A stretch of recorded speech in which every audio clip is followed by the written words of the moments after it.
with us today is Josh Gabe Rockers. No, it's just Gabe Rockers. Apologies.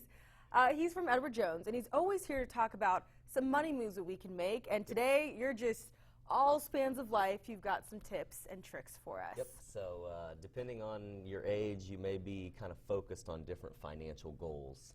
When you're in your 20s and 30s, traditionally you're just now breaking away from the home, getting out of school. The objective should be to get away from that school debt. Get that school debt or that college loan paid off before you ideally get into your 40s. Ideally, you're going to want to learn how to live within your means so you're not accumulating credit card debt. Debt is something that will tie up capital and disallow you from moving that money to things that might be more important to your goals. You probably want to try to look into buying a house, but you don't want to buy too much house because then you won't be able to afford to invest on the side. So, and then if you've got a family, you might be looking at education plans for young children, and you'll need probably life insurance to protect your family. For sure.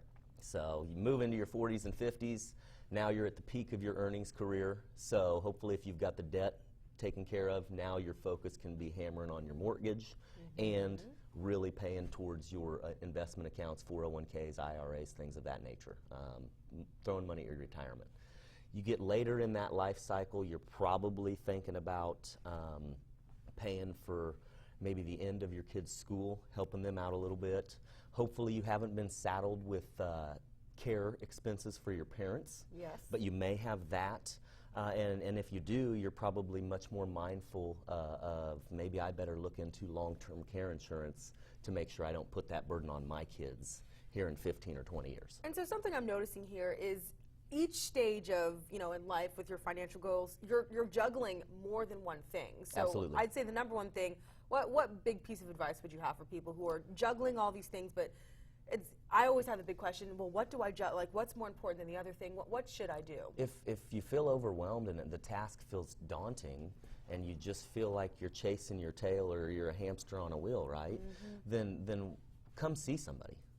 We can help to break your life down and to help compartmentalize things a little bit better, where now we can tackle one objective at a time so it's not so overwhelming. So you get into your 60s, 70s, and 80s, now that person's thinking about retiring or is retired. So even when you get to that stage, it's not that you don't have any financial decisions or moves to make. You got to think about when to turn on Social Security. Potentially, if you haven't put your estate plan together, you got to work on your estate plan to figure out how to transfer your legacy to the generation behind you or generations to come. All right. Definitely a lot to think about. Gabe, thank you so much for coming in, and also check him out if you want to get ahead on any of those things.